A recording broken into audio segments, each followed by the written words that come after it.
Hello, friend. I hope you are having a great day. And today, what we're going to do is we're going to walk through 7 ideas for network marketers that work full time or have full time responsibilities. I will call you guys weekend warriors. And today is part 2. So I'm going to cover the last few ideas. So, just a quick recap on the 7 ideas. Number 1, try working every other day for longer instead of a little bit every day and see if that keeps you from being mentally exhausted. Number 2, use the rule of 3. So always focus on 3 things at a time. Number 3 is make sure you have a joyful networking strategy. And 4 through 7, which is what I'm going to dive in a little bit deeper today. Number 4 is high converting sales and recruiting outlines. Number 5 are responsibility sharers. Number 6, leadership time savers. And number 7, a leave my job fund. As I walk through these, I want to acknowledge that every single one of you have different situations, different resources available to you. And I want to acknowledge that the best thing would be just to see what's helpful out of what I'm sharing and just leave what is not helpful, just because resources may be different. So what was true for me when I was transitioning from my full-time job into um, this business may not be true for you, or it might be really, really, really helpful. So here we go. So the 4th idea was outlines. And as I was wrapping up the other one, I was thinking about the story that I heard when I was young, and maybe it resonated with me because it has to do with cutting. Because I sold knives. So here's the story. I believe it's pulled from Stephen Covey, and it's a story of 2 lumberjacks. I may get some of the details wrong, but it's such a powerful story. So there's an old lumberjack and there's a young lumberjack, and the old lumberjack, was cutting down trees, taking a break, cutting down trees, and the young lumberjack really, really wanted to beat him. So he comes in and he saws all day, doesn't take any breaks. Old lumberjack wins. The next day, the young lumberjack comes in an hour earlier and stays an hour late and doesn't take any breaks. The old lumberjack, same time, takes the break, then finishes up. Old lumberjack still wins. The next day, the young lumberjack goes out 2 hours earlier, 2 hours later, no breaks, just working the whole time. And then the old lumberjack that day actually took 2 breaks. And the old lumberjack actually beat the new lumberjack by way more than before. And the young lumberjack finally said, "What? I have been working so much harder than you. Why is it that you still cut down so many more trees?" And he says, "It's really simple. I take time to sharpen my saw." Now, for those of us that work full-time in our businesses and maybe have part-time responsibilities, we can kind of get away with a dull saw.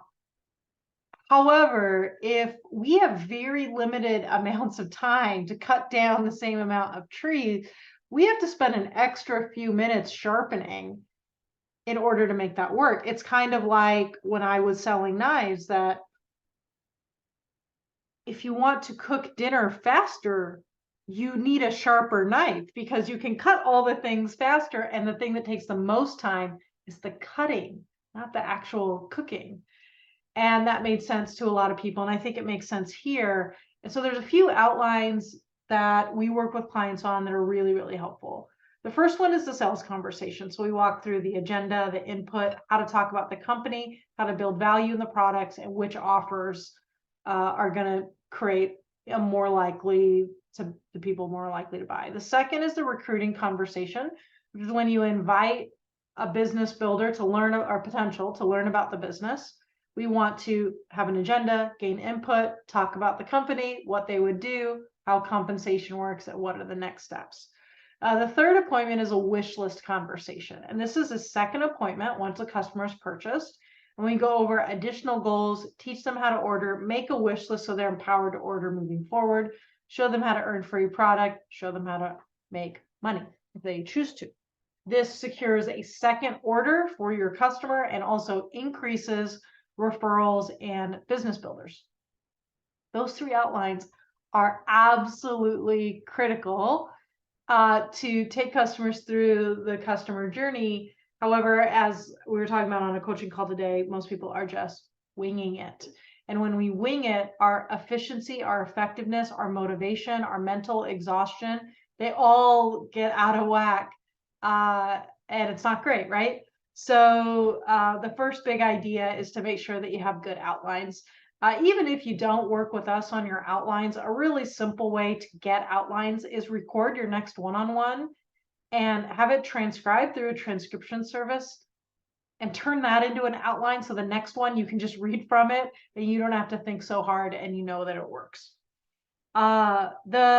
The next idea is the idea of responsibility shares. And I could not think of a good word for this because I don't think support system is right. I think that if we want to win at life, what I tell my kids is that life is a team sport. And I grew up playing basketball and then I played hockey, I played softball as well. And you need someone to pass it to you to score. And if you pass it to someone, you need them to be able to finish the shot. They have to be able to score. We need someone to rebound, someone to outlet, somebody to play defense on this person, play defense on this person, and then inevitably I'm going to get beat, and I hope that someone is there to stop me or stop my person from scoring. And so what I tell my kids, and I'm working really hard to get my husband to get it too, an only child, is that life is a team sport, which means we give others assists, they give us assists, and that's how it works. And so I didn't like the idea of a support system because I don't think that it's one way support. And I don't think that you're a charity either. And only like charities need support. What you need is, what we all need is teamwork, responsibility share. So most people need additional childcare, right? So they're trying to work full time and then work on their business while they're also attempting to care for children. Well, that's really, really tricky. And so sometimes you, right, have a spouse and it's just time for a conversation of, I'll take Mondays and Wednesdays, you take Tuesdays and Thursdays. If that is not an option, my husband works until 7:30 at night. He works every Saturday. That was not an option for me. Then we can start doing swaps, right? Friend, you will do play date at your house on Monday. We'll do my house on Tuesdays. It's not more work. It's not more time. But now you freed up some space. One of the things I heard Chalene Johnson talk about, and like I said, resources are different for everybody. But she said one of the first things that she did when she started her side hustle is she got laundry service. She said it was really cheap, much cheaper than she thought, and that freed her up time to work on her business. Another thing that's important is to remember that if we have more than 3 priorities, we don't have any. And so if you have a full-time job, your network marketing business, maybe you're caring for some family, this isn't specific. This isn't a should, this isn't a shame, but maybe it's not the right time and space to coach a basketball team. Or whatever, like other things. We have to, if we have more than 3 priorities, we have none. And so some language that you can use, if people, like you're probably a high performer and people are all constantly being like, hey, can you help with this? Because you're reliable, right? Here's some language you can use. I would love to do that. In the next month, my schedule's pretty full with work and my side business. Maybe try so-and-so. They may be able to help. That might be an option for you. Remember that you are working to build a better life for your family, and there doesn't have to be guilt involved. And I really love the idea of trade-offs instead of I need you to help me versus, hey, let's figure out, let's negotiate a way. This is important because in network marketing, you're going to be a recruiter. And the first person you need to recruit is yourself. And then you need to recruit people around you to be part of the vision and set up your infrastructure. I don't think that anybody is lazy because they have to watch their kids every night, or they have to take care of them, or they have to drive them places, or cook dinner, right? But what we want to do is look at, do we have actual logistics issues? And if we have logistic issues, how can we free this up? We interviewed one of our clients, Tara, and she said once a week, or maybe twice a week, she hires a mother's helper, a high school student, to come over and watch her kids for, I think, 3 hours. It wasn't a whole lot of time, but that 6 hours really made a big difference. And because it was a neighborhood kid, based on where she lives, it wasn't that much to get that. And she was able to invest time into her business. Now, I know that's scary for a lot of people because you're like, well, I'm not making money in my business. And I want you to really think back to that sharp saw story of Stephen Covey, that if your time is not creating income in your business, we probably need some outlines that do it. The last idea that I want to share with you is a leave your job fund. So when I was working full time as a sales manager in Southern California, and I made good money. I also commuted an hour and 15 minutes each way. I had to pay the tolls. It cost me about $30 a day to drive to work with gas and tolls, or maybe 25 or something. It was too much. What I did when I wanted to leave is I knew that how on earth, right, on a Monday night, Wednesday night, and Saturday during the day, 10 hours, was I going to be able to replace my income? There's absolutely no way. I worked 45 hours a week to get this income after 10 years of advancing. And now I think that I'm going to be able to earn the same amount of money in 10 hours a week without a 10-year ramp up. That doesn't make a lot of sense. So I knew that that wasn't going to work. Now, maybe you've heard the story where I left my corporate job when I had $400 in coaching income, and most people think that's kind of wild. Here's the rest of the story. What I had done about a year and a half earlier was I had calculated my quit fund.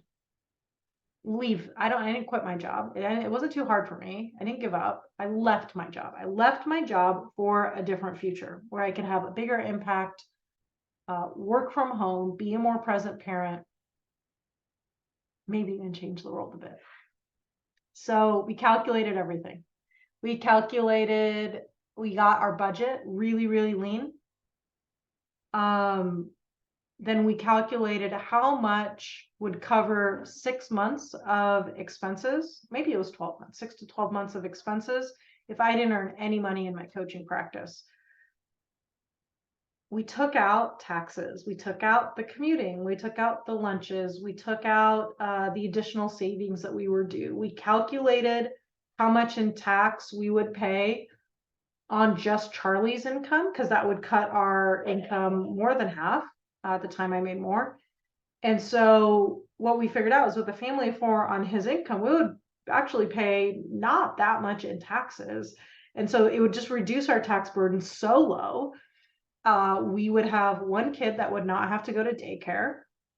When we started calculating it, it was a lot, but it was manageable. And so for a year and a half on that super lean budget, we just took everything and chunked it toward a leave my job fund. The other part of the story is when I made $400 and I was like, well, I really wanted to make $2,000 before I left. But the truth is that I had enough in the leave my job fund to float us for 6 to 9 months at least, even if I didn't make another dollar. That gave us enough time to ramp up. And so by the end of the year, I could make the $4,000 or $5,000 gap. And then the following year, I could shift that. Now, I do want to acknowledge that I had the confidence to be able to do that because I knew how to sell. And I know you're probably thinking, okay, Tasha, I get it. If sales is hard for you, money is going to be hard for you. And you can turn this off if this is offensive to you, but I think that more people need to understand this. There's this negative connotation about people in sales, but every job that exists today is because someone sold something. We need to stop treating salespeople so poorly. They run They're the reason everybody has jobs. Charlie has a great job on the scope, helping people figure out if they have cancer, but he doesn't have any specimens to look at unless the salesperson is out there selling. So we need to change our attitude toward that. And then we need to get good at it. If I was good at it, even if my coaching business were to fail, I knew that I could go and work in sales anywhere. I might have to start entry level and work my way back up again, but I would be able to do it. I knew that I could dust off my sample kit of knives, and I could go back to selling knives at a pretty high commission because of my career sales, and we would be okay.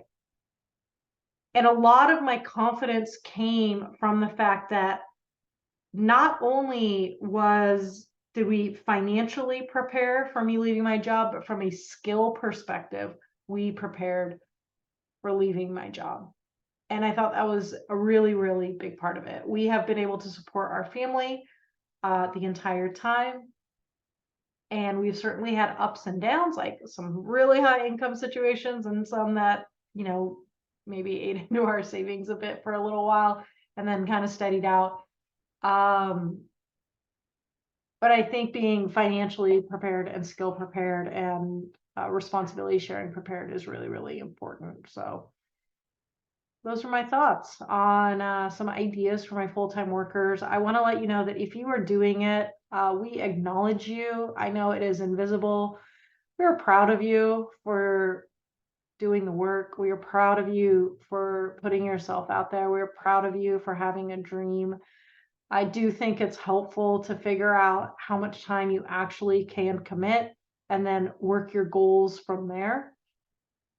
But people do it, and if they can do it, you can do it too. So I hope some of this video has been encouraging to you. And if you need any guidance or expertise to help quicken your learning curve, please let us know. We're here.